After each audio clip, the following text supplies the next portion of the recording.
অহনের শিথিল আদলে এবার বিরক্তির ভাস স্পষ্ট দৃশ্যমান।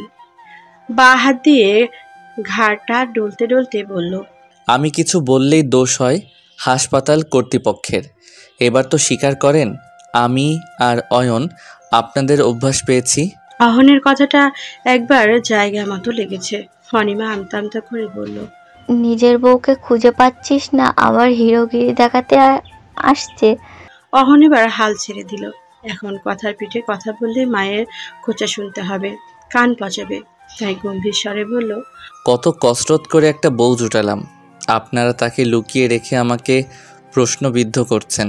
একবার খোঁজ পাই দোকান ধরিয়ে 1 ঘন্টা দাঁড় করিয়ে রাখবো। গটগট করে নিজের ঘরের দিকে পা বাড়ালো অহন।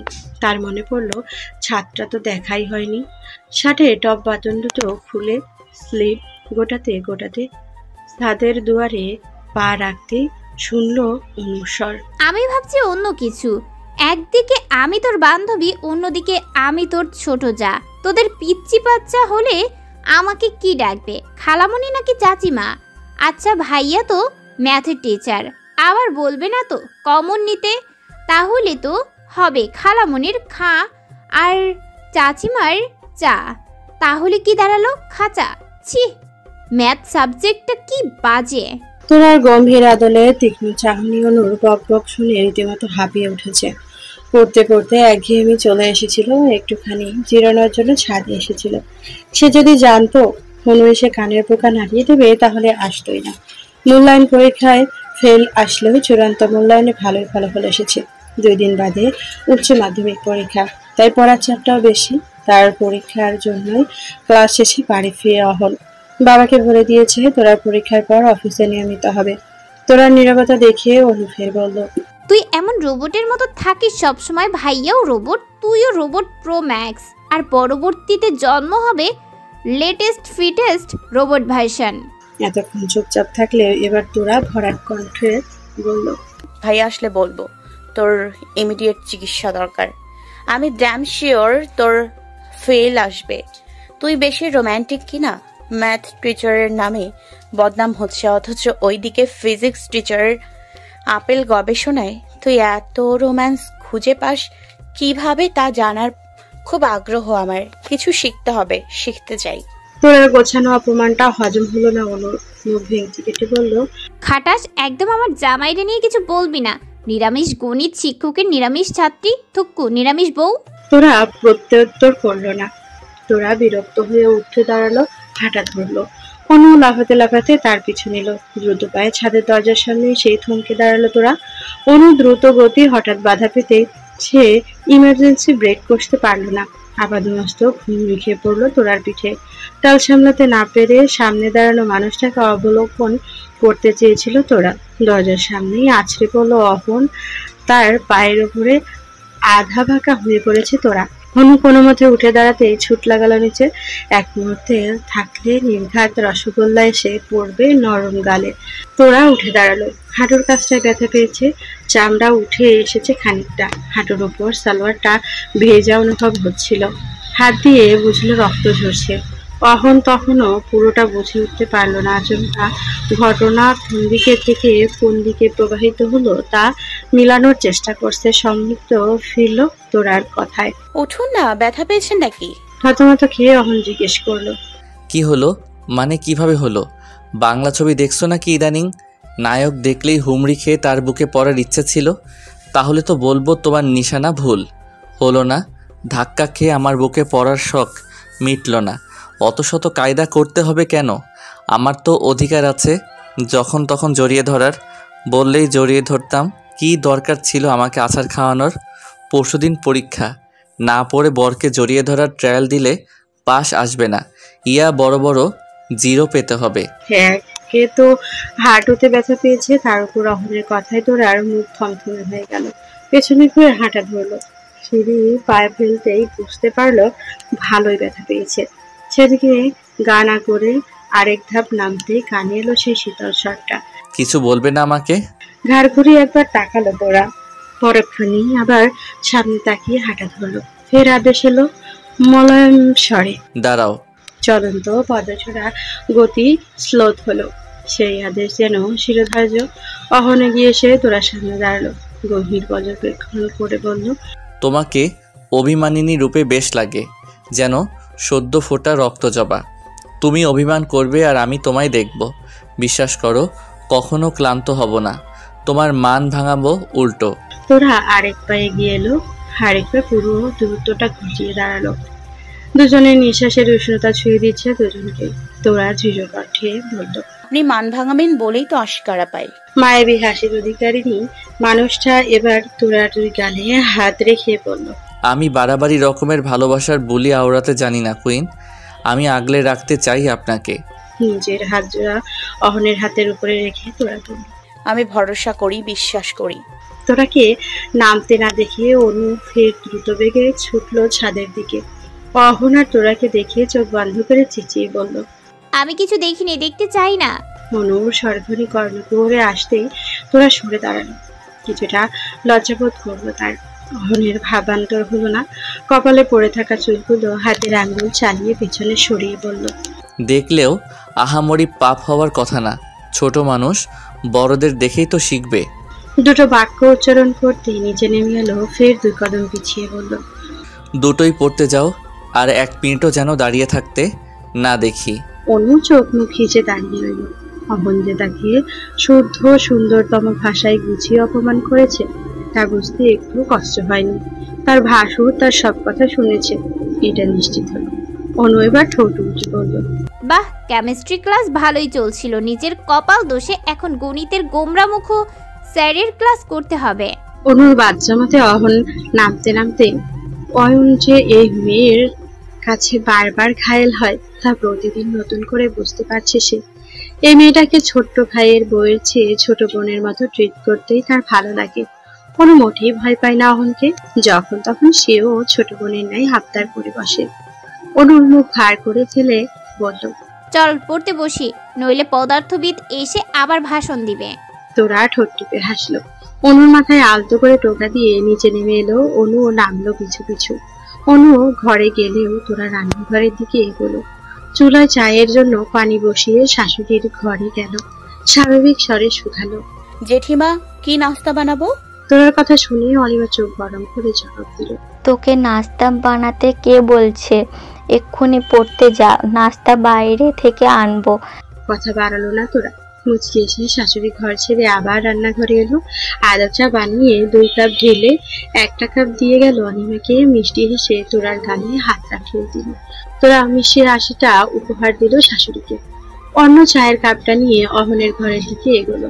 দরজা ঠেলে ঘরে ঢুকতেই দেখলো বিছানায় আছোয়া অহন। তোরা ধীর সুরে পড়ার টেবিলের কাছে গিয়ে চায়ের কাপটা রাখলো। চেয়ারটা টেনে বসে প্রথমেই চায়ের কাপ ছোট একটা চুমুক দিল। তার সামনে পরে রুবাবাও আদা চা বেশ পছন্দ করত। কথাটা স্মৃতিতে আসতেই ফের নিজেকে প্রবোধ দিল, এসব স্মৃতি মনে করে মাকে কষ্ট দিবে না সে, মায়ের স্বপ্ন পূরণ করবে। এসব স্মৃতি তাকে দুর্বল করবে, শুধু স্বপ্ন পূরণ করতে দিবে না। টেনে টুনে মনোযোগ আবারও চায়ের কাপে আনলো। দ্বিতীয় চুমুকটা কাপের কিনারে দিল। অহন আর চোখে দেখে গেল তোরার কাপে চুমুক দেওয়ার দৃশ্যটা। বিছানা ছেড়ে নামতে এসে তোরার পেছনে দাঁড়ালো সে। ইচ্ছে করছে চায়ের কাপটা নিয়ে দূরে ছুঁড়ে ফেলতে। ইচ্ছেটাকে দমন করে গভীর স্বরে অহন বলল, যে ঠোঁটের উপর আমার আজন্ম অধিকার জন্মেছে, সে ঠোঁটের ছোঁয়া কোনো বস্তুতেও না লাগুক। আমি আবার ভীষণ হিংসুটে, একদম সইব না এই অনিয়ম। তোরা ঘাড় ঘুরিয়ে তাকালো পেছনে। তার মাস্টার মশাইয়ের প্রতিটা বচনের দৃঢ় অর্থ তার বোধগম্য হলো। চায়ের কাপটা দূরে ফেলে বইয়ের শক্ত মালার চা উল্টে পড়ায় মন দিল। পেছন থেকে হাতটা এনে চায়ের কাপটা নিজের দেখানে নিল অয়ন। একটা চুমুক বসালো কাপটার কিনারায়। তোরা এখনো দেখে গেল সেই দৃশ্য। চা শেষ করে অহন বলল, তোমার জন্য একটা সুখবর আছে। তোমার পরীক্ষা শেষ হওয়ার পর বড় একটা অর্ডার পেতে চলেছ, হ্যান্ড পেইন্টেড শাড়ির। তোরার মলিন মুখটায় খুশির ঝলক। বহুদিন পর শব্দ করে হেসে উঠল। তার হাসিটা দেখে অহনের ইচ্ছে হলো তাকে খানিক চালাতে, তাই নিজেও হাসতে হাসতে বলল, এই খুশিতে আমাকে একটা টাইট হাগ দিতেই পারো। উপরে নিচে মাথা দুলিয়ে তোরা জবাব দিল, আপনি চাইলেও নিষেধাজ্ঞা নেই। বউয়ের খুশিতে আপনিও খুশি হওয়ার কথা তো। কথাটা বলে পা টেনে টেবিলের দিকে ঘুরতেই টেবিলের পায়ের সাথে লেগে হাঁটুতে ফের চোট পেল মেয়েটা। উফ বলে হাঁটুতে হাত রাখতেই অহন ব্যস্ত হয়ে বলল। কি হয়েছে, ব্যথা পেয়েছো নাকি? মুহূর্তে অহনের হাসি মুখটায় আধার ছেয়ে গেল। উদ্বিগ্ন হয়ে জবাবের অপেক্ষা করলো। তোরা উসকুস করে বলল, ছাদে পরে হাঁটুন, চোট পেয়েছি তখন, এখন আবার টেবিলের সাথে লেগেছে। কালক্ষেপণ না করে অয়ন বসে পড়লো তোরার পায়ের কাছে। দ্রুত পা সরানোর চেষ্টা করছিল মেয়েটা, কিন্তু অহনের কুচকানো কপাল দেখে শিথিল হয়ে বসলো। আলতো হাতে স্ত্রীর পা টেনে নিজের কাছে আনলো। মানুষটা গম্ভীর স্বরে আদেশ করলো, সালোয়ারটা উপরে তোলো, দেখি কতখানি কেটেছে। তোরা ইতস্তত ভাবে বলল। আনইজি লাগছে। মুখ তুলে চেয়ারে বসা স্ত্রীর পানে চেয়ে অহন বলল, টেক ইট ইজি, আমি একান্তই তোমার। আমার নিকট আনইজি ফিল করার কোনো সুযোগ নেই। চুলচোড়া এক পলক বন্ধ করে ফের পড়ল অহন। স্ত্রীকে আশ্বস্ত করার ভাষাটা চোখে রেখেছে সে। তোরাও সেই আশ্বস্তটুকুর দাম দিল সম্মানের সহিত। ঢোলা হোম লাইনটাকে নীলাই পর্যন্ত উঠিয়ে উন্মুক্ত করলো নিজের আঘাত পাওয়া হাঁটু। ফের চোট পাওয়ার রক্ত গড়িয়ে এসেছে প্রায় গোড়ালির কাছটায়। ফর্সা উন্মুক্ত পাটা নজরে আসতে ভ্রু কুচকালো অহন। ধম শুধালো, তখন কেন বলনি? বেশ বড় হয়ে গেছো তাই না? ব্যথা লুকাতে শিখেছ। আমি কে হই তোমার, সেই কথা ভুলে গেছো? আমার কাছ থেকে কষ্ট আড়াল করছো বুঝি? অহনের ছোড়া প্রতিটি প্রশ্ন বাক্য ছিল স্পষ্ট।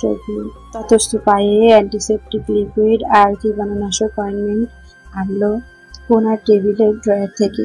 আলতো হাতে সাবধানী কায়দায় পরিষ্কার করলো শুকিয়ে যাওয়া লৌহিত ক্ষতস্থানে। জীবাণুনাশক অয়েন্টমেন্ট লাগিয়ে চুপ করে সরে এলো।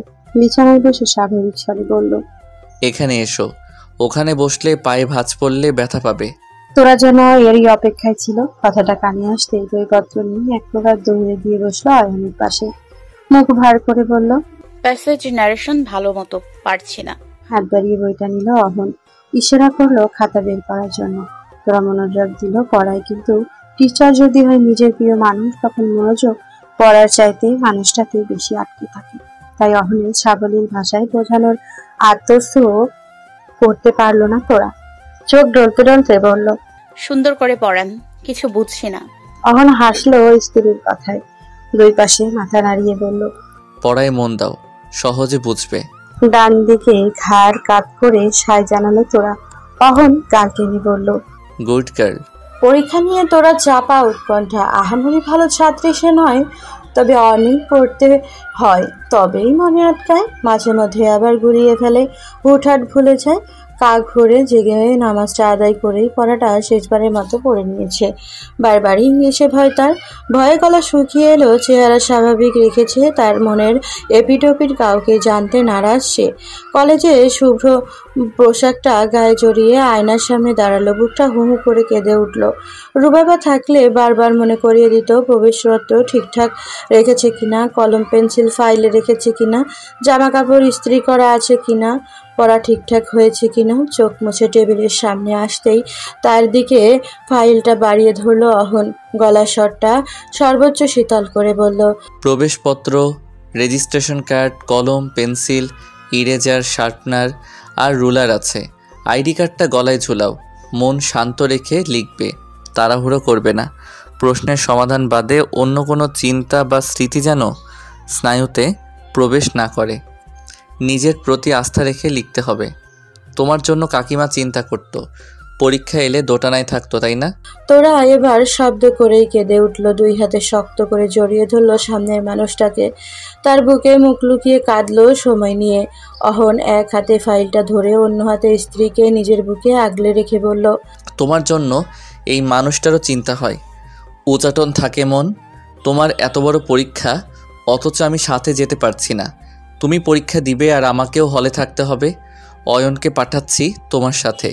সুযোগ পেলে একবার তোমার কেন্দ্রে গিয়ে দেখে আসবো। কেঁদো না, তোমার কান্নায় আমি অভ্যস্ত নই। তোমার কান্না আমার বুকে গিয়ে শেল হয়ে বিঁধে। থামলো না তোরা। সবার সামনে স্বাভাবিক থাকা মেয়েটা অশ্রুপাতের সাক্ষী শুধু তার মাস্টার মশাই। তার মাথায় হাত বুলাতে বুলাতে অহন বলল, হয়েছে তো, এইভাবে কাঁদলে সব ভুলে যাবে। তোরার কান্নার বেগ কমলো। এখনো ফুপিয়ে ফুপিয়ে উঠছে ক্ষণে ক্ষণে। অয়ন এসেছিল অহনকে কিছু বলার জন্য। দরজা খোলা থাকায় কোনো সতর্কতামূলক শব্দ না করেই 2 কদম ঢুকে এসেছিল ঘরটায়। ভেতরের দৃশ্যটা দেখে অপ্রস্তুত করেনি, বরং মুগ্ধ করেছে। তার ভাইয়ের শক্ত বাহুবেষ্টনীতে ওই মেয়েটা মন খুলে কাঁদতে পারছে। এর চাইতে কাঙ্ক্ষিত চাওয়া মনে হয় অন্য কিছু হতে পারে না। সবার তো বিশ্বস্ত একজোড়া হাত থাকে না। অন্য সময় হলে অয়ন রসিকতা করত, কিন্তু এত মনোমুগ্ধকর মুহূর্তটা সে নিজের মুঠোফোনে বন্দী করতে ভুলল না। মিষ্টি হেসে প্রস্থান করলো সে। ভাইকে এই মুহূর্তে বিব্রত করতে চায় না। সে ভালো করেই জানে তার ভাইটা প্রতিক্ষণে এই কিশোরীকে আঁকড়ে নিতে চায়। বেশ খানিকক্ষণ এই কিশোরীকে আঁকড়ে নিতে চায়। চোখ মুখ মুছে বলল, দোয়া করবেন যেন ভালো হয় পরীক্ষা। স্ত্রীকে নিজের কাছে টেনে কপালের অধরের স্পর্শ দিয়ে বলল, তাড়াহুড়ো করো না, একদম শান্ত মনে লিখবে। নিজেকে আয়নায় আরেকবার দেখলো তোরা। চোখ মুখ স্বাভাবিক কিনা তা পরখ করে ঘড়ির দিকে তাকালো। পরীক্ষা শুরু হতে মাত্র 1 ঘন্টা বাকি। সকালের নাস্তার পর্ব আগেই শেষ হয়েছে, তাই আর দেরি হওয়ার সম্ভাবনা নেই। পরীক্ষার হলটাও বেশ একটা দূরে নয়। বসার ঘরের উপস্থিতি সবার কাছে দোয়া চাইল তোরা আর অনু। নিজাম মজুমদার ঘর ছেড়ে বের হননি। তোরা তার ছেলের হাসিটা হেসে মনে মনে বলল, আম্মু তুমিও দোয়া করো আমার জন্য। ওই মানুষটা আমায় দোয়া করতে চায় না, তাই তো আসেনি আমার সামনে। অহন বাইক নিয়ে বাড়ির মূল ফটকে অপেক্ষা করছে। অস্থির মনটা বেশ উত্তেজনা। তার এলোকেশির পরীক্ষাটা যেন ঠিকঠাক হয়। যে পেশা নিয়ে সবসময় গর্ব হতো তার, আজ সে পেশাকে বাবার বকে যাচ্ছে। তার এলোকেশির সাথে সে যেতে পারছে না। ব্যাপারটা তাকে পোড়াচ্ছে। রাস্তার পাশে চার দোকানের সামনে বসে তোরা আর অনুর জন্য অপেক্ষা করছে অয়ন। কলেজের সামনে দাঁড়ায়নি সে। ভিড়ে চ্যাপ্টা হওয়ার জোগাড়, তাই খানিকটা দূরে দাঁড়িয়েছে। অহন আবার কল দিয়ে বলেছে তার জন্য অপেক্ষা করতে, সেও আসবে। এলোকেশের পরীক্ষা কেমন হয়েছে তা সবার আগে সে জানতে চায়। ঘন্টা বেজে ওঠার মিনিট 5 আগে থেকেই 1 2 করে পরীক্ষার্থী বের হওয়া শুরু করেছে। অয়ন সতর্ক দৃষ্টি রেখেছে কখন অনু আর তোরা বের হবে। ইতিমধ্যে ঘন্টাও বেজে গেল। স্রোতের মতো বের হচ্ছে পরীক্ষার্থীরা। কারো মুখে হাসি তো কারো মুখ বেজার।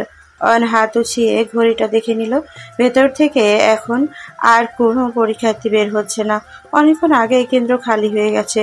উৎকণ্ঠায় অয়নের গলা শুকিয়ে আসছে। রোদের তেজ তাকে অতিষ্ঠ করে দিয়েছে। মাথার উপরে যেন খারাপভাবে সূর্যি মামা চোখ রাঙিয়ে আছে। তার উপর অনুর দেখা নেই, তোরাও দেখা নেই। অস্থির লাগছে। এবার দৌড়ে এসে গেটের সামনে দাঁড়ানো আধবয়সী লোকটাকে বলল ভেতরে গিয়ে দেখার জন্য তাদের কোনো সমস্যা হলো কিনা। দারোয়ান মুখে বিরক্তির ছাপ টেনে জবাব দিল সে পারবে না। হাতের পিঠ দিয়ে কপাল মুছে অয়ন দেখলো অনুকে এক প্রকার টেনে আনছে তোরা। মেয়েটা যেন দাঁড়াতেই পারছে না। তোরের কাঁধে ভর দিয়ে কোনো রকম এগিয়ে আসছে। চোখ মুখে জলকণার উপস্থিতি স্পষ্ট। অয়ন গেটের ভেতরে ঢুকতে চাইলে দারোয়ান তাকে বাধা দিল হাত দিয়ে। অয়নের চোখ মুখ রক্তিম হয়ে উঠল। এক ধাক্কায় লোকটাকে ছিটকে ফেলে দৌড়ে গেল অনুর কাছে। তোরার কাঁধ থেকে নিজের কাঁধে আগলে নিয়ে এক হাতে গাল রেখে শুধালো, কি হয়েছে তোমার? শরীর খারাপ করছে? বলো না কি হয়েছে। অনু এক প্রকার নিস্তেজ হয়ে গেছে এতক্ষণে। তোরা ইশারা করলো আগে বাহিরে আসার জন্য। অয়ন ছোট্ট করে বলল, চল। গেট পেরিয়ে বের হতেই অহনকে দেখলো তোরা। অনুকে অমন অসুস্থ দেখে অহন ইশারা করলো তোরাকে, যার অর্থ ছিল ওর কি হয়েছে। তোরা অবশ্য অহনকে দেখে যার পরনাই অবাক হলো। এই মুহূর্তে সে মোটেও অহনকে আশা করেনি। সে জানতো যখন তার স্বামী ব্যস্ত তখন আশা করাটা উচিত না।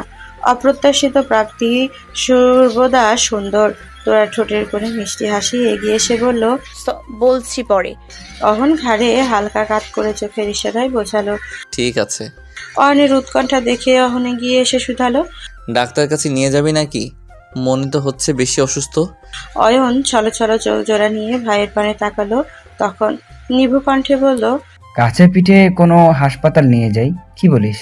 অয়নের চোখের কোণে জলের উপস্থিতি তার ভাইকে আরো দুর্বল করে দিয়েছে। ভাইয়ের অশ্রুটুকু মানতে পারল না অহন। তার কাঁধে হাত রেখে বলল, টেনশন করিস না তো, আছি তো আমরা। অনু কোনো মতে মিনমিন করে বলল, বাসায় যাব, কোথাও যাব না। অয়ন ভ্রু কুচকে বলল, না, এই অসুস্থ শরীর নিয়ে বাসায় যাবে মানে কি? আচমকা এত অসুস্থ হলে যদি খারাপ কিছু হতো। এবার তোরা এগিয়ে এলো উসখুস করে বলল, ভাইয়া বাসায় চলেন, হাসপাতালে সন্ধ্যার দিকে গেলেই হবে। তোরার কথাটা হজম হলো না দুই ভাইয়ের। অয়ন অবাক হয়ে বলল, তোরা কি বলিস এসব? অনু অসুস্থ নিজের চোখে দেখেও?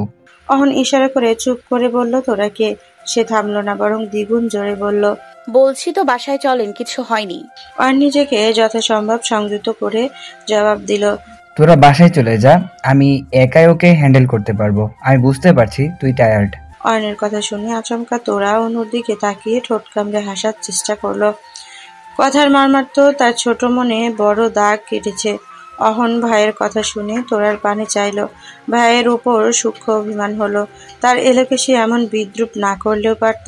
তবুও নিজেকে শান্ত রেখে তোরার কাঁধে হাত রেখে বলল, অয়ন, আমি গাড়ি আনছি, অনুকে ডাক্তার দেখিয়ে একসাথে ফিরবো। অয়ন গম্ভীর স্বরে বলল, সমস্যা নাই, আমি পারবো, তোরা যা। তোরা মনে হয় একটু বেশি টায়ার্ড। অয়নের শক্তপোক্ত কথাটা শুনে তোরা চোখের কোণে আসা জলটাকে আড়াল করলো। কোনো সমস্যা হলে অয়নের কাছে ছুটে আসতো বেশি। অথচ এই মানুষটার কথাগুলো তার বুকে বিষাক্ত সুর হয়ে বিচ্ছে। অনু নির্বাক হয়ে রইল। অচম্বিত পরিস্থিতিতে সে নাজেহাল। অয়ন তোরাকে এভাবে বলবে, এটা মোটেও বিশ্বাস হচ্ছে না তার। কিছু একটা বলতে যাচ্ছিল অয়নকে, তার আগে তোরা এগিয়ে এসে অয়নকে বলল, ভাইয়া, এই সময়টার ভাবির এমন হওয়াটা স্বাভাবিক। যদি আমার ধারণা ভুল না হয় তাহলে বলবো she is going to be a mom. তোরার কথায় অনু লজ্জায় মাথা নুইয়ে নিল। অয়ন চকিতে তাকালো অনুর দিকে। অনু মাথা নোয়ানোর পরেও চোখের উপরে হাত দিয়ে নিজেকে আড়াল করার সর্বাত্মক চেষ্টা চালাচ্ছে। অহন ভ্রু জোড়া কুচকে কপালে তুলে অয়নের পানে তাকিয়ে দুষ্টু হাসলো। হাতের পিঠে দিয়ে নিজের হাসি আড়াল করে মাথা চুলকে বলল, আচ্ছা, আমি তাহলে গাড়ি ডাকছি। অয়ন যেন নিজের কানকে বিশ্বাস করতে পারল না। সে ফের শুধালো অনুকে। আমি কি সত্যিই শুনলাম? অনুর লজ্জা যেন কমছেই না। ইশারা করলো মাথা দুলিয়ে, যার অর্থ সত্যিই তাই। এটা রাস্তা না হলে অয়ন নির্ঘাত জড়িয়ে ধরতো স্ত্রীকে। তার খুব ইচ্ছে করছে এই মুহূর্তে মেয়েটাকে একটা চমকেতে। পরক্ষণে হাসলো। তার মনে হলো এমন খবর রাস্তায় শোনার কি দরকার ছিল। তাকে ভাবনার গহীনে যেতে না দিয়ে অহন বলল, গাড়ি এসেছে, বাড়ি যা। বাসায় গিয়ে ভালো মতো গালে হাত দিয়ে ভাবিস। আর হ্যাঁ, সাবধানে যা। অয়ন কিছু বলার আগেই অহন ড্রাইভারকে বলল, সাবধানে চালাবেন। ভাইকে ফের ইশারা করলো গাড়ি বসার জন্য। অনুকে গাড়িতে বসিয়ে তোরার মুখে দৃষ্টি রাখলো অয়ন। এমন একটা দিনে সে যে তোরাকে কথা দিয়ে আজে বাজে আঘাত করেছে তা ভেবেই অপরাধী মনে হচ্ছে নিজেকে। বেশ অনুতপ্তের স্বরে বলল, তোরা আয়। তোরা মুখ খোলার আগেই অহন জবাব দিল, ওকে আমি নিয়ে যাব, তোরা যা। অয়ন কিছু বলার জন্য উসখুস করছে। তোরা শান্ত। স্বাভাবিক আদলের পানে চেয়ে ধরতে পারল না সে কি কতটা গভীরভাবে আঘাত করেছে মেয়েটাকে। তার শীতল চাহনি বেশ রহস্যময় লাগছে। ঈষৎ হাসলে তোরা। স্বল্প ভাষায় বলল, সাবধানে যাবেন, ভাবির শরীরটা বেশি খারাপ। অয়নের খানিকক্ষণ আগে মুহূর্তটা মনে পড়তেই লজ্জায় মাথা নুইয়ে বলল, বেশ অপরাধবোধ হচ্ছে। আঘাতে আঘাতে জর্জরিত মেয়েটাকে যে আজ কষ্ট দিয়েছে, কষ্টের পরিমাণটা তো মুখ দেখে বোঝা যাচ্ছে না। যদি মন পড়তে জানতো তাহলে বুঝতো ঠিক কতটা ভেঙে চুরে গেছে ওই ভগ্ন হৃদয়টা। গাড়িতে উঠে বসলো সেও। এক হাতে অনুকে নিজের দিকে টেনে বলল, তোরা কষ্ট পেয়েছে আমার কথায়। অনু চোখ জোড়া বন্ধ করে উপরে নিচে মাথা দুলিয়ে সায় জানালো। গাড়িটা দৃষ্টি সীমানা পেরোতেই অহন বলল, কুইন, কেমন হয়েছে পরীক্ষা? তোরা হাসার চেষ্টা করলো, অথচ হাসি আসলো না ঠোঁটের কোণে। মলিন চাহনি দিয়ে বলল, ভালো হয়েছে। এই বিষয়টা চাহনির মানে বোঝা অহন। ভাইয়ের উপর বিদ্বেষ্ট হলো বেশ। খুব কি দরকার ছিল ওভাবে আঘাত করার? সৌজন্যতার খাতিরে তো একটু ছাড় দিতে পারত। হাত বাড়িয়ে প্রশ্নটা নিল। মনোযোগ সহকারে পুরোটা দেখলো। বলল, সবই তো কমন পড়েছে, পেরেছ লিখতে? শব্দ উচ্চারণ না করে মাথা দোলালো তোরা। এলোকে সে নীরবতা কষ্ট দিচ্ছে তার প্রেমিক পুরুষকে। স্বল্প আওয়াজে বলল, আমার কুইনের নিস্তব্ধতা আমাকে পোড়াচ্ছে। মাথা তুলল তোরা। আসলেই তো, সে প্রিয় পুরুষটাকে কেন কষ্ট দিচ্ছে? ছোট্ট একটা চিমটি কেটে তোরা জবাব দিল, ভাঙাচোরা মানুষ আমি, ভেঙে চুরেই তো আবার গড়ি। অহন হাসলো। ভীষণ মায়াবী সে হাসির জালে আটকা পড়েছে তার লৌহ মানবী। অনুর ভরটা অনেকটা নিজের ওপরে রেখেছে অয়ন। কলিং বেলের আওয়াজে দরজা খুলে অনুকে এভাবে দেখে আঁতকে উঠল কলি। তড়িঘড়ি করে সেও আগলে নিল অনুকে। সোফায় অনুকে বসিয়ে কোলে দৌড়ে এসে আমিনাকে জানালো। হাতের কাজ ফেলে পুত্রবধূকে দেখতে ছুটে এলেন তিনি। সকালবেলা ভালোই তো ছিল, হঠাৎ কি হলো তা ভাবতে ভাবতেই উচাটন হলো মন। শাশুড়িকে দেখে এবার লজ্জারা আরও ঘিরে ধরেছে অনুকে। অনিমা আর কলি একের পর এক প্রশ্ন নাজেহাল অবস্থা। পরশ আর প্রহর এসে দাঁড়ালো কলির পেছনে। অনুর মুখ লুকানোর ধাঁচে অনিমা কিছু আঁচ করে শুধালো, তোরা কোথায়? ও আসেনি? ধরে যেন প্রাণ ফিরল অনুর। অয়ন তার স্ত্রীর জন্য মায়ের উৎকণ্ঠা দেখে ঈর্ষাদ হাসল। খবরটা শোনার পর মায়ের ঠিক কতটা আনন্দ হবে তা এভাবে তৃপ্ত সে। অপেক্ষা করছে তোরা আসার, কিভাবে কি বলবে তা মোটেও ভাবতে রাজি নয়। শুধু ভাবছে তোরা এলেই না হয় বুঝিয়ে বলবে। মায়ের প্রশ্নের জবাবে বলল, ভাইয়ার সাথে আসছে ও। ভাইয়া গিয়েছিল তো। অনিমা হেসে ছেলেকে তাগাদা দিল অনুকে ঘরে নেওয়ার জন্য, কিন্তু অয়ন কোনো হেলদোল দেখালো না, বরং মাথা চুলকে বলল, আচ্ছা আমি ফ্রেশ হয়ে আসি, তোরা আসলে ওর সাথে কথা বলেন আম্মা। ছেলের চোখে মুখে এই প্রথম লজ্জার আভাস অনিমার সন্দেহ আরো গাঢ় করল। তিনি কেমন পুলকিত অনুভব করছেন। তিনি যা ভাবছেন তা যদি সত্যি হয় খুশিতে দিশেহারা হবেন বোধ হয়। এই রূপেই অবস্থা কায়দা বোঝা যাচ্ছে। অয়ন চলে যাওয়ায় অনু বেকায়দায় পড়েছে। মনে মনে ভাবছে, লোকটা ঠিকই কেটে পড়েছে, মাঝখান থেকে তাকে বেকাবু করার পায়তারা করেছে। তার ভাবনায় ঘি ঢাললো কলিং বেলের আওয়াজ। পরশ এসে দরজা খুলতেই অহন হাসলো। পরশের কান টেনে বলল, অয়নকে চেপে ধর, ট্রিট না দিলে ঘর থেকে বের হতে দিবি না। আমিও আজ তোদের দলে। পরশ আগামাথা না বুঝে ছুটল অয়নের ঘরে।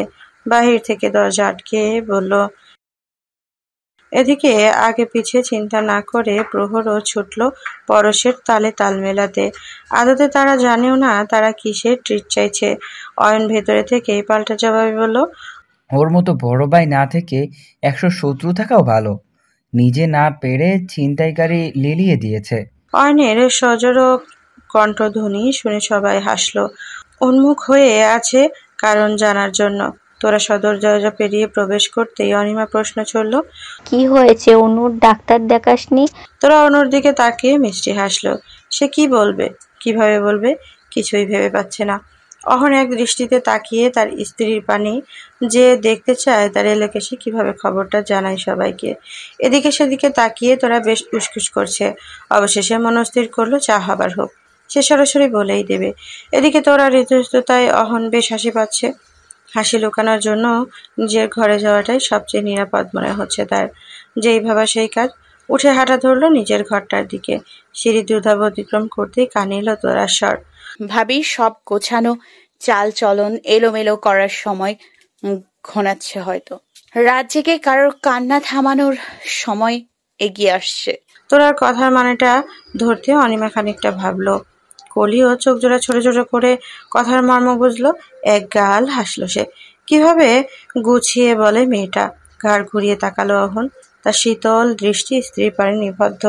তার মনে হলো যখন মেয়েটা তার জীবনে আসবে তখন অনুভূতি ঠিক কেমন হবে। এদিকে অনিমা আর কলি খুশির ছটায় অনুর লজ্জা লোপ পাচ্ছে ধীরে ধীরে।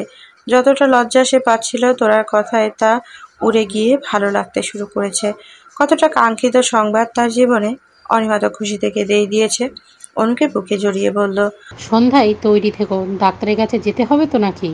তোরা হাসলো। রসিকতা করে বলল, আজ ভাইয়া ট্রিট না দিলে বাড়িতে যুদ্ধ বাঁধিয়ে দিব। অনিমা ছুটল শাশুড়ি ঘরের দিকে। সুখবরটা ওই মানুষটাকে দিলে কতই না খুশি হবেন তিনি। রান্নাঘরে ব্যস্ত সবাই বিকেলের নাস্তা তৈরির আয়োজনে। তোরাও হাতে হাতে কাজে গিয়ে দিচ্ছে।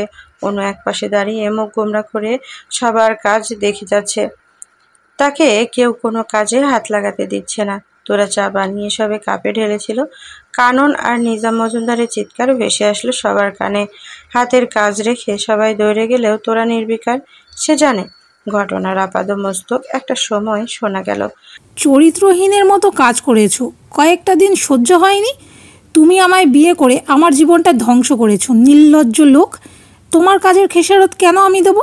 আত্মীয় স্বজন ধরে ধরে আমায় জিজ্ঞেস করছে তোমার কীর্তির কথা, কোথাও মুখ বের করতে পারছি না। মরে যেতে ইচ্ছে করছে। কাননের অভিযোগের ফিরতি বার্তা এলো। সব আমার দোষ এমনই। তুমি জানতে না আমি বিবাহিত ছিলাম? তখন তো নাচতে নাচতে রাজি হয়েছিলে। মরে যাও না, ধরে রেখেছে কে? তুষার তন্ময় বাবা মায়ের তর্কাতর্কিতে দিশেহারা হয়ে গেছে। এমনটা কখনোই দেখেনি। অন্যের বাবা মায়ের ঝগড়া দেখলেও নাক ছিটকাতো। আজ তারা নির্বাক। তাদের জীবনের গন্তব্য এখন ঘোর অনিশ্চিত। সবাই মিলে দুজনকে থামানোর চেষ্টা করলেও দুজনেই মুখ চালিয়ে যাচ্ছে সমানে। কেউ কাউকে ছেড়ে কথা বলছে না। একটা সময় নিজাম মজুমদার অজ্ঞান হয়ে গেলেন। ধুমধাম ঝগড়ার দেখার পর এবার সবাই ব্যস্ত নিজাম সাহেবের জ্ঞান ফেরাতে। কেউ পানি দিচ্ছে, কেউ হাত পা মালিশ করছে, তোরা নিজের মতো রান্না সামলাচ্ছে। একটুখানি উকি দিয়ে সে পরিস্থিতি দেখার প্রয়োজন বোধ করেনি। মেহের যেন নিজের ঘর ছেড়ে বেরোয়নি। অনিমা এসে বলল তোরার পাশে। তোরা চা খেতে খেতে পেঁয়াজু ভাবছিল। শাশুড়ির দিকে তাকিয়ে ঈষৎ হাসল। অনিমা এক দৃষ্টিতে দেখছে, শীতল আদলে শানিত দৃষ্টি। মায়ের অবহেলার প্রতিশোধ এত কঠিনভাবে এসে নিতে পারবে তা ঘুণাক্ষরেও আজ করেনি কেউ। নীরবতা ভেঙে অনিমা বলল, একদম ছাড় দিবি না। রুবার এক একটা মুহূর্ত আরো কষ্টে কেটেছে, আমি দেখেছি। তোরা নির্বিকার। তার স্বাভাবিক আদলে কোনো কাঠিন্য বা কোমলতা ছিল না। তার ভিতরের অবস্থা আজ করা গেল না মোটেও। ১.৫ মাস যাবৎ চলা পরীক্ষা শেষ হয়েছে ২ দিন হলো। এতদিন কাজকর্ম থেকে মোটামুটি দূরেই ছিল। পরীক্ষা শেষ হওয়ার আগেই মতোই ঘরের কাজে মনোযোগ দিয়েছে তোরা। গণিত পরীক্ষাটা ভালো হলেও পদার্থবিজ্ঞান নিয়ে তার চিন্তা। সাথে যোগ হয়েছে রসায়ন। একদম ভালো ফলাফলের আশা নেই তার, তবে বাড়াবাড়ি রকমের খারাপ হলে তখন সবার সামনে লজ্জিত হতে হবে। তার বরটা শিক্ষক, অথচ সে বাজে ছাত্রী। ইস কি লজ্জা! এসব ভেবেও খানিক নীরব হয়ে আছে। ফলাফল পাওয়ার পর না হয় মনটা শান্ত করা যাবে। তার উপর বাড়িতে প্রায়ই কিছু না কিছু ঘটে। এসব দেখতে তার ভালোই লাগে। তার বাবা সম্পর্কীয় মানুষটাকে যে প্রতিনিয়ত হুলস্থুলে রেখেছে, মানসিক টানাপোড়েনে ডুবিয়ে দিয়েছে। সে লেখাপড়ায় ব্যর্থ হলেও মায়ের প্রতি হওয়া অন্যায়ের প্রতিবাদ করতে পারার তৃষ্ণা মিটেছে প্রত্যহ। মায়ের জীবন থেকে শান্তি কেড়ে নিয়েছে যে মানুষটা পৈশাচিক কাণ্ড ঘটিয়েছে। তোরা পাই টু পাই হিসেব বুঝিয়ে দিচ্ছে। সে নিজেকে দৃঢ় করল, জীবনের শেষ মুহূর্ত পর্যন্ত ক্ষমা করবে না ওই মানুষটাকে। তার মায়ের আর্তনাদ মূল্য সে বোঝে নাই, বুঝিয়ে দিবেই। দীর্ঘশ্বাস ছেড়ে শাশুড়ির কথায় পিঠে জবাব দিল, ছাড়বো না জেঠিমা, একদম ছাড়বো না।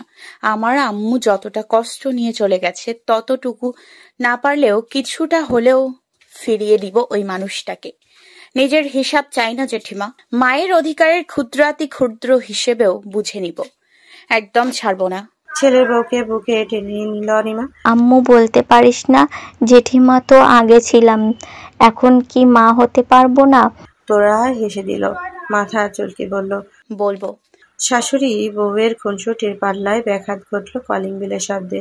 তোরা অনিমাকে ছেড়ে দরজা খুলতে গেল। দরজা খুলতেই তিনটে পরিচিত মুখ দেখে হাসলো। ভেতরে আসতে আসতে শাশুড়িকে ডাকলো ঈষৎ উঁচু আওয়াজে। অনিমা বসার ঘরে আসতেই চোখ ছোট করে বলল, অহন তো বাসায় নাই মা। তন্মধ্যে একজন বলে উঠল। তোরা অশ্রুজোড়া উঁচু করতেই কপালে ভাঁজ হলো ৩-৪টে।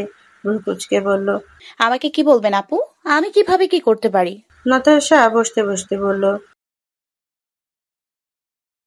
তোরা উপরে নিচে মাথা দুলালো। তোরার ইশারা দেখে অন্তি বলল, এত গুণ কেমনে থাকে তোমাদের? আমি তো খাওয়ার ঘুম ছাড়া কিছুই পারি না। গরম গরম পেঁয়াজু এনে সামনে রাখলো অনিমা। তাগাদা দিল খাওয়ার জন্য। সবাই ঝাঁপিয়ে পড়লো পেঁয়াজুর প্লেটে। কারাকারি করে খেয়ে একজন আরেকজনের দোষ চাপাচ্ছে। একজন আরেকজনকে বলছে তুই বেশি খেয়েছিস। তোরা নিভৃতে ইচ্ছে উচ্ছলতা দেখলো। তার গম্ভীর আদলের নজর পড়তেই মিথিলা ঠিক হয়ে বসলো। কপালের চুলগুলো কানের পেছনে গুজে বলল, তোমার সাথে ডিল করতে এসছি। তুমি আমাদের জন্য টোটাল 18টা শাড়িতে সূর্যমুখীর দৃশ্য আঁকবে, গর্জিয়াস করে সাজাবে যেন ইউনিক লাগে। কালারটা মনে হয় অনিয়ন কালার করলে ভালো হয়। তুমি 2 মাস সময় পাচ্ছ। 18টা শাড়ি আমাদের 2 মাসের মধ্যে লাগবে।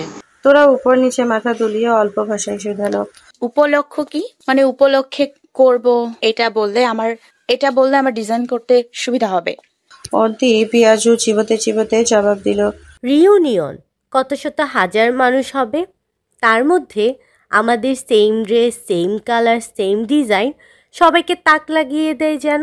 তোরা ফের শুধালো। অনিয়ন কালার জমিনে সূর্যমুখী থাকবে, সাথে থাকবে নীল রঙা আকাশ, আঁচলে ঝুলবে টার্সেল, 60-60 কাউন্টের তাঁত শাড়ির জমিনে হবে কাজটা, পাড়ে থাকবে সিকোয়েন্স ওয়ার্ক। তোরার বিষাদময় বর্ণনা তুষ্ট হলো সবাই। নাতাশা মিষ্টি এসে বলল। তোরার মৃদু হাসলো। তার গম্ভীরতায় অভ্যস্ত সকলেই, তাই কথা না বাড়িয়ে অন্তি ব্যাগ থেকে টাকা বের করে তোরার দিকে বাড়িয়ে দিল।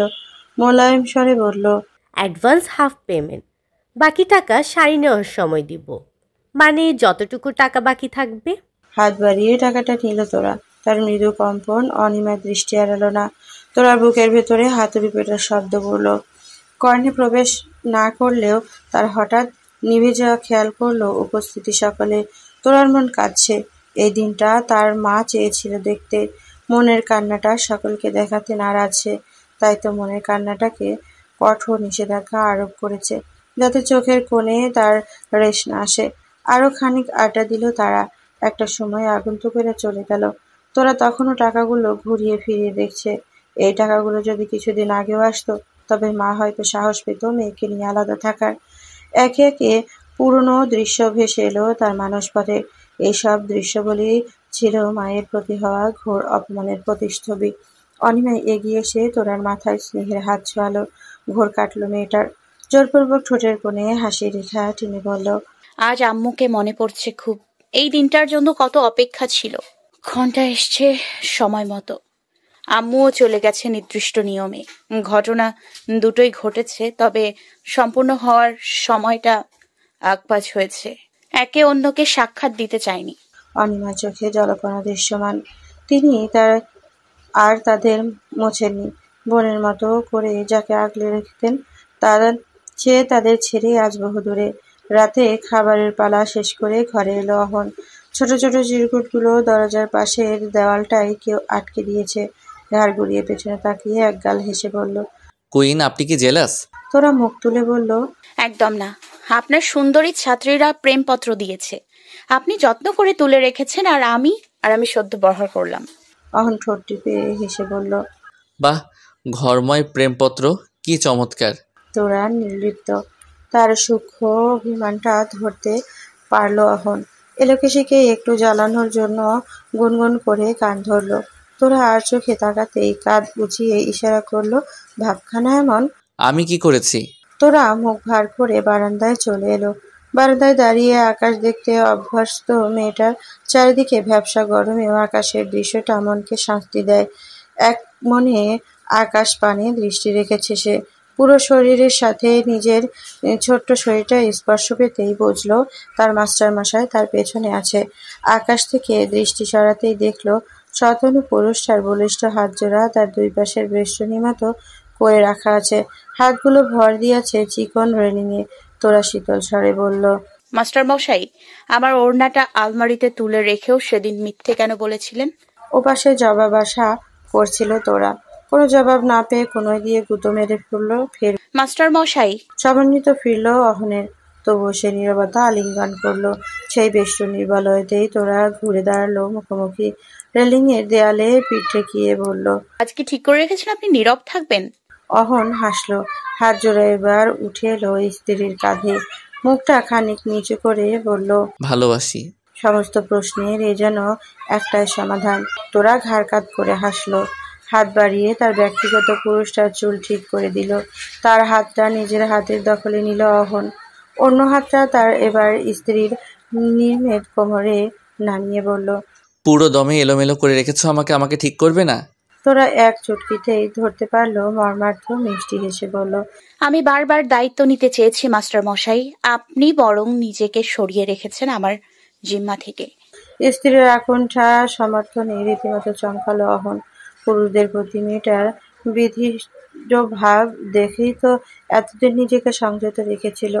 তাছাড়া মাতৃবিয়োগের শোক কাটানোর সুযোগ দিয়েছিল স্ত্রীকে, ভাঙাচোরা হৃদয়টাকে গোছানোর সময় দিয়েছিল। নিজেকে সংযত রাখার সংযমে স্ত্রীর নিকট পূর্ণ ভরসা অর্জনে সে নিজেকে প্রেমিক পুরুষ দাবি করতেই পারে। তার অশান্ত মনে অস্বস্তির তোলপাড়। স্ত্রীর হাত ধরে তাকে ঘুরিয়ে নিল অহন। তার লোমশ বুকে কোমল এলোকেশির পিঠ, তার পেটে হাত জড়িয়ে রেখেছে, কাঁধের চুলগুলো সরিয়ে দিল একপাশে। আলতো চুমুটা কানের পেছনে বসতেই কেঁপে উঠল তোরা। তার এক একটা উষ্ণ নিঃশ্বাস ছুঁয়ে দিচ্ছে তার এলোকেশির কাঁধ। হঠাৎ নিজেকে ভারহীন লাগছে, যেন ঘোর লাগানো কণ্ঠের আগতি এলো। একবার ভালোবাসি বলবে না? এমন মিষ্টি যন্ত্রণায় দগ্ধ হতে হবে জানলে আগেই পালাতো মেয়েটা। ছোট্ট ধাক্কায় মানুষটাকে সরিয়ে দৌড়ে এসে স্থান নিল বিছানায়। বারান্দার দুয়ারে দাঁড়িয়ে স্ত্রীর লুকোচুরি দেখে হাসলো অহন।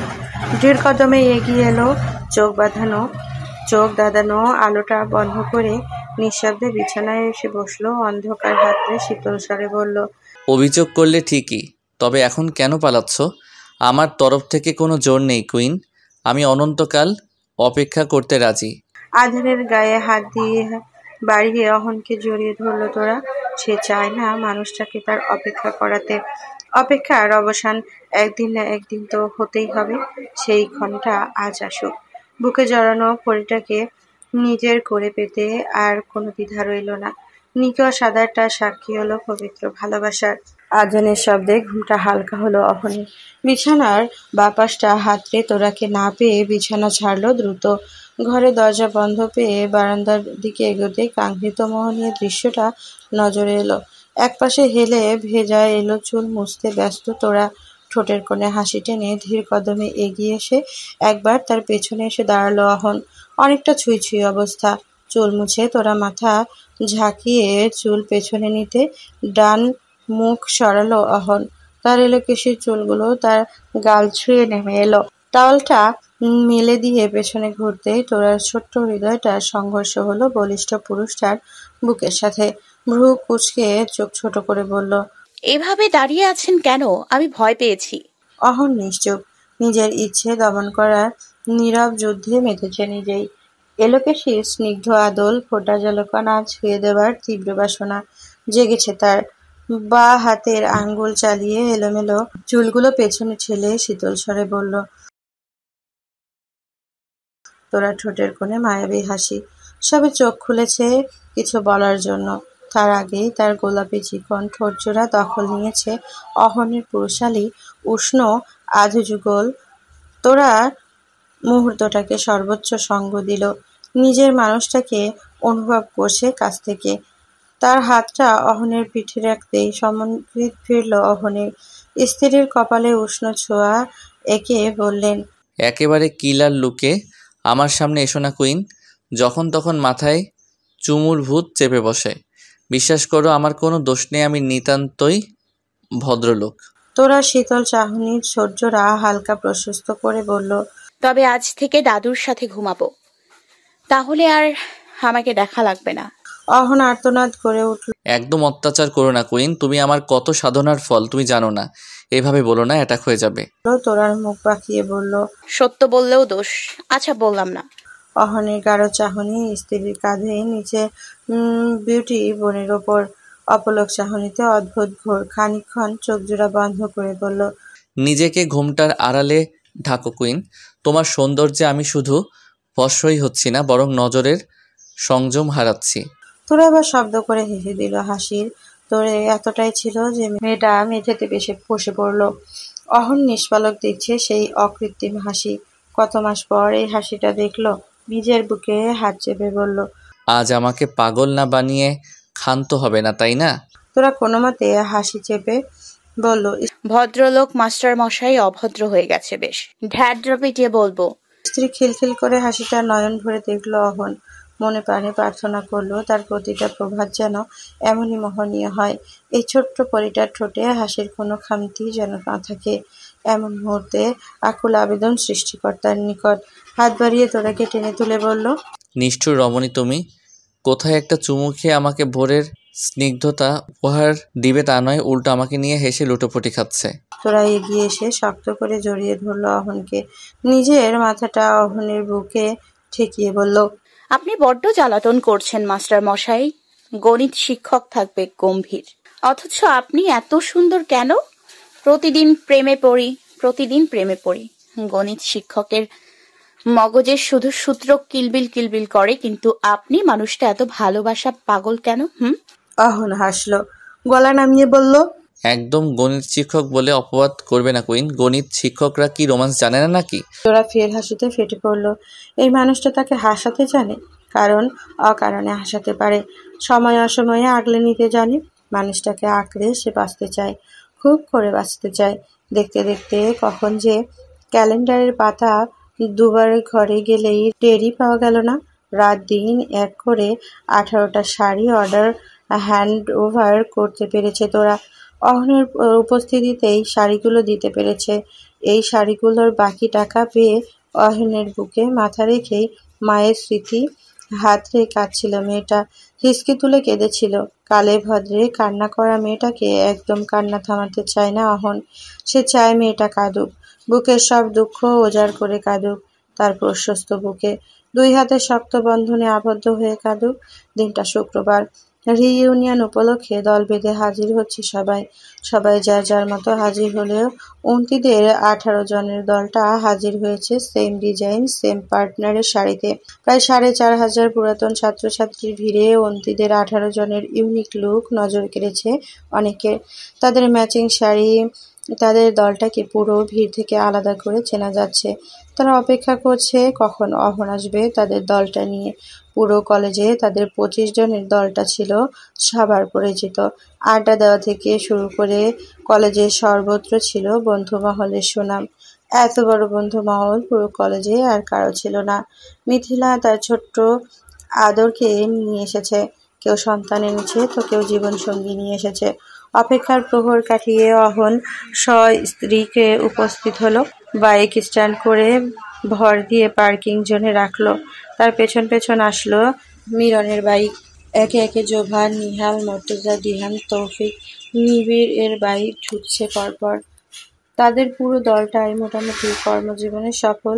গেটের ভিতরে আসতেই মিথিলার দিকে নজর ঘোরালো। তোরা তার আঁকা শাড়িতে অপসরে লাগছিল প্রত্যেকে।